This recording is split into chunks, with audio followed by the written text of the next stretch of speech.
Muito obrigado a Deus pelo ânimo da tua filha, obrigado por tudo que ela fez e que ainda fará no reino de Deus. Obrigado a Deus pela sua disposição de nessa noite comunicar nesse lugar da tua palavra, dos ensinamentos, da sabedoria que o Senhor inspira os homens para nos instruir, para que a gente tenha uma vida melhor como casal, como namorado, como pessoas que o Senhor criou para vivenciar o amor que o Senhor projetou para a vida de cada um de nós.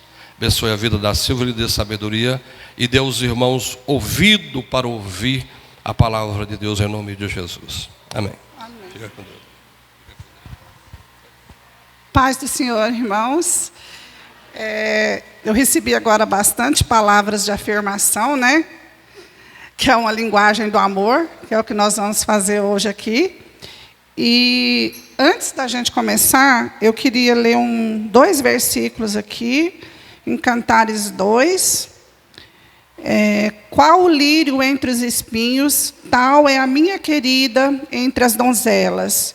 Qual a macieira entre as árvores do bosque, tal é o meu amado entre os jovens.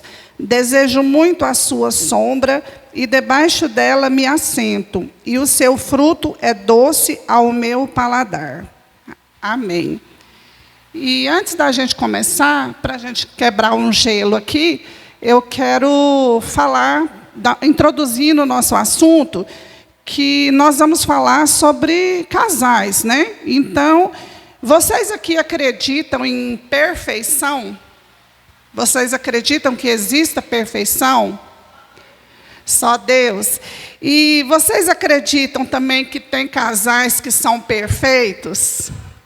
Porque a gente tende muito a olhar a vida do outro, né? Então a gente tende a achar que o outro casal é perfeito e é o que a gente não é. Mas eu acredito que a gente tem alguns casais perfeitos. E eu trouxe esses casais para mostrar para vocês exemplos, para vocês verem como existem casais perfeitos. Né? O Cleito vai colocar ali para a gente os casais perfeitos que existem. O Pires e a Xícara. Passa, Cleiton. O queijo e a goiabada, perfeito, né, gente, esse casal. E também o próximo. O pão de queijo e o café, hein? Nossa, é perfeitíssimo esse casal, né? O que mais, Cleiton? O arroz com feijão, gente. Esse é o perfeito do perfeito. Quem mais, Cleiton? O sanduíche com a batata frita. Quem não gosta desse combo perfeito, hein? E por último aí, uma carninha com mandioca também, um casalzinho perfeito, não é? Muito perfeito. Pois é. Então, esses casais inanimados, né, que não têm sentimento, que não são humanos, eles são perfeitos. Agora, nós, que somos pessoas que estamos em construção, estamos batalhando aí na vida, até a nossa salvação, embora ela seja de graça, a Bíblia nos orienta a perseverar até o fim, né? Então, com o relacionamento, não poderia ser diferente. Podia acender aqui a luz um pouquinho? Porque o olhinho aqui é meio ruim, gente. E então, falando de pessoas imperfeitas, né, que nós somos, nós nos juntamos a pessoas que também são imperfeitas, e a gente estava trabalhando um tema para nós, e igual o Abreu falou, tudo que a gente ia falar redundava em comunicação, né? Tudo que os casais reclamavam, falavam, era comunicação. E aí eu falei para ele que eu gostava muito daquele livro, As 5 Linguagens do Amor, porque ele não é a Bíblia, não, mas toda vez que você lê, você acaba tirando lições ali para a gente, né, como casal. E tem o autor, o Gary Chapman, ele é um conselheiro matrimonial muito renomado, há mais de 30 anos. E ele disse que, sempre aconselhando casais e tudo, e ele disse que um dia estava no avião, e uma pessoa falou para ele assim, o senhor é conselheiro? Ele falou assim, mais ou menos, só tinha 30 anos de ministério. Aí ele falou assim, então o senhor podia me explicar uma coisa? O que acontece com o amor após o casamento? Aí ele disse que ficou, aí a pessoa contou para ele que já estava no 3º casamento, que sempre começava, ele achava que ia dar certo, estava apaixonado e tal, e depois as coisas entravam por um caminho que não ia dar certo, e ele separou, estava no 3º, tinha separado do 3º casamento. E aí ele disse que foi estudar sobre isso. E o estudo dele, irmãos, é muito válido, porque ele é um homem de Deus. Então, ele tirou isso de várias experiências de consultório mesmo que ele teve, né? Então, ele fala assim, que quando a gente conhece a pessoa, é aquela paixão, né? Quando você está apaixonado, você não tem a percepção verdadeira da realidade, né?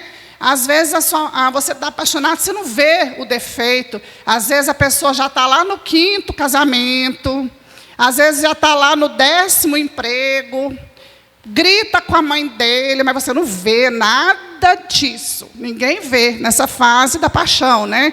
Porque eu estou apaixonada e parece que tem uma fuga da realidade. É quase um estado de ficção, né? Então, nós precisamos passar por essa fase. Para passar para essa fase, nós temos que passar, sim, pela fase da paixão. Mas a paixão tem que evoluir para a realidade. E a realidade é o amor emocional, né? E a paixão, inclusive, eu trouxe até um dado científico aqui, que fala que ela dura, no máximo, 2 anos. Aquela paixão, né? Por que a artista casa todo dia? Porque eu acho assim, enquanto está apaixonado, está casado. Enquanto não tem mais aquela paixão, é porque eles entendem que não tem mais amor. E o amor é uma realidade, é o mundo real, né, do casamento. É quando nós enxergamos, a pessoa cai daquele pedestal, pode ser a melhor pessoa do mundo, né, que você vai começar a achar cabelo na pia, pasta de dente jogada, toalha na cama. Vai começar a ter os conflitos, né? Os conflitos dentro de casa, os conflitos nas tarefas domésticas. Então, nesse momento, você começa a perceber que, às vezes, você não desconhece aquela pessoa, né? Só que o que acontece? Há uma falha de informação. As pessoas não sabem fazer a transição da paixão para a realidade do amor, para o amor que é um amor emocional. Aí o que as pessoas fazem? Pula do barco, vive um casamento infeliz ou busca esse amor emocional com seu cônjuge. Por quê? Se você ir trocando de cônjuge, você nunca vai chegar nesse estágio do amor emocional. Entendeu? E aí você vai passar por 5, 10, 20 casamentos, né? Então, precisamos sair da fase da paixão para a fase real, né, do amor emocional, que é o que nós cristãos tentamos fazer. Isso se assemelha a um tanque, né, de um carro. O carro, quando ele fica sem combustível, ele não anda. E nós também podemos nos comparar como um tanque. Nós temos que manter esse tanque cheio, ou uma poupança no banco, poupuda, cheia. Você não pode ficar dando cheque sem fundo. Entendeu? Se você não fez, você não tem construído uma relação boa, como que você vai querer sacar daquela relação? Né? Não tem como. Então, nós precisamos manter o nosso tanque de combustível do casal cheio. E esse tanque, igual ao do carro, ele esvazia. Então, é um exercício diário, né? Porque ele esvazia sim. Por isso que nós passamos por crises, por N coisas, né? Todo mundo sabe que isso é uma coisa normal nos nossos casamentos. Mas o que é que move o nosso viver, o nosso entender, a nossa vontade de ir, a nossa saúde emocional? O amor, gente. O amor. O amor, ele nos traz saúde emocional. Ele nos mostra que nós temos uma pessoa que preocupa, uma pessoa que você pode contar, uma pessoa que vai estar ali com você, que aquela pessoa você pode falar, eu posso contar com aquela pessoa.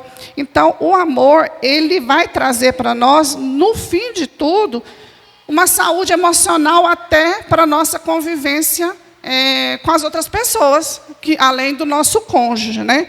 Então, nós precisamos aprender a manter o tanque cheio. Como que a gente faz isso? A gente não faz faculdade para ter a nossa profissão, a gente não aprende, o casamento também exige esforço, exige tempo, exige generosidade, exige vontade, né? Elas são construções diárias mesmo. E o Gary Chapman, depois de 30 anos, o que ele concluiu? Que após a paixão ir embora, e ela precisa ir embora, porque senão a gente não faria nada na vida, né? Um adolescente, por exemplo, quando ele está apaixonado, ele começa a tirar nota na escola, a mãe fala, meu filho, amanhã é prova sobre a Primeira Guerra Mundial, ele quer saber o que é de guerra mundial, está apaixonado. Então, assim, a paixão, se ela nos movesse sempre, a gente, quando a pessoa conhece, mais Abreu era café da manhã, almoço, janta. Minha mãe implicava, porque era o tempo inteiro a gente junto, né? Então, assim, nós temos outros afazeres, né? Já pensou? Se todos nós vivêssemos o tempo inteiro no período da paixão, a igreja não ia ter pastor tomando conta, ia viver uma coisa assim. Então, Deus é muito sábio e ele passa a gente para a fase seguinte, né? Então, com esse aconselhamento, o Gary Chapman, ele entendeu que nós temos basicamente muitas linguagens, mas nós podemos resumir 5 linguagens de amor que você deve descobrir qual que é a linguagem do seu cônjuge, porque senão você vai falar com ele e ele não vai entender. E eu vou falar de uma das... são palavras de afirmação, atos de serviço, tempo de qualidade, toque físico, falta uma, presentes, são as linguagens. Eu vou falar de palavras de afirmação, que, por sinal, é a minha linguagem. Que, por sinal, os senhores viram que meu marido utilizou ela bastante aqui antes de eu pegar o microfone, para me ajudar, né? Então, o que são palavras de afirmação? São palavras que edificam, são palavras positivas, palavras que elevam o emocional. Isso não é só para mulher, não, gente, porque para mulher, muitas vezes, você vai falar, mulher que gosta, que fala que ela está bonita, está isso. Não, o homem gosta quando você fala, nossa, eu reconheço que você é o provedor da nossa casa, nossa, você é um ótimo funcionário da sua empresa. Quem tem essa linguagem, ele gosta de receber palavras de afirmação. A própria Bíblia fala nisso, né, que as palavras elas podem edificar ou não. E essas palavras positivas, elas elevam o emocional. Pode ser elogios, palavra de encorajamento. Eu, por exemplo, quando eu era bem jovenzinha, eu ficava com muito medo. E minha mãe, ela sabia disso. Ela falava para mim, eu falava, eu não vou dar conta. Ela falava, vai sim, por que você não vai? Você não é pior do que ninguém? Então, assim, isso para mim fazia eu ir, né? Fazia eu andar, progredir. Então, são palavras que impulsionam boas atitudes, palavras que mostram empatia, gentileza, e palavras ditas no tom correto. Porque eu posso dizer palavras bonitas em tons irônicos, que vai ter o efeito contrário, né? Então, o reconhecimento, a apreciação. Se você descobrir que o seu cônjuge é palavra de afirmação, ele dá até uma dica para você escrever no computador, no celular,